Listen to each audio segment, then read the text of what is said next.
Si vous avez misé sur la Chine, le pari est gagnant. L'indice CSI 300 et les 300 plus importantes sociétés chinoises cotées a progressé de 124% en un an, alors que les particuliers continuent à se ruer sur les actions. Et oui, 124% en un an, c'est tout simplement la meilleure performance des grandes bourses mondiales.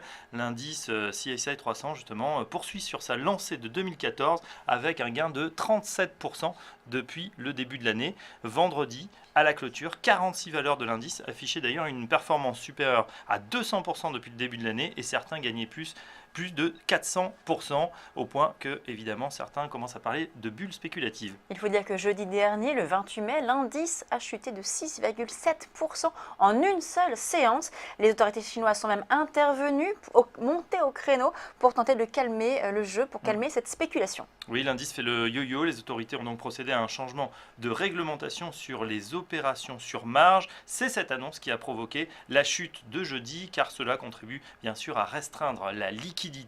Or, les boursicoteurs ont massivement recours à cette pratique, permettant à un particulier de s'endetter pour acheter des actions. Cette pratique représenterait près de 300 milliards d'euros. Évidemment, dès qu'on serre un petit peu les conditions de crédit, ça se ressent sur la bourse.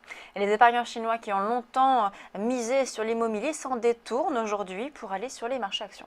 C'est vrai, les autorités chinoises surveillent de très près cette flambée des marchés. Le mouvement est bien enclenché, paraît maintenant inéluctable. C'est un marché très dynamique où les IPO, les fameuses introductions en bourse, sont nombreuses. On en décompte 25 par mois à Shanghai, avec une prépondérance pour l'économie tertiaire, la nouvelle économie, la technologie, la consommation, la santé ou encore les services immobiliers. Il y a donc un contraste entre une économie qui ralentit et une bourse qui prospère. Tout à fait, le ralentissement de toute façon est relatif, difficile à appréhender, mais il est certain que l'économie chinoise est en pleine mutation, elle se tertiarise à vitesse grand V. Pour accompagner le mouvement et faire atterrir en douceur la deuxième économie mondiale, la Banque centrale, comme en Europe, est à la manœuvre. La bourse chinoise bénéficie donc d'un assouplissement du crédit de la part de cette Banque centrale chinoise. Un afflux de liquidités qui soutient les marchés à la hausse, ça c'est classique, et ce n'est pas terminé. Si la Banque du peuple décidait de mener elle aussi une politique de rachat de titres, quantitative easing par exemple, on pourrait assister à une nouvelle accélération de ces investissements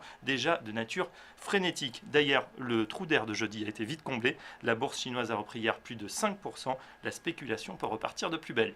Merci Fabrice. Tout de suite, un gérant, 3 questions.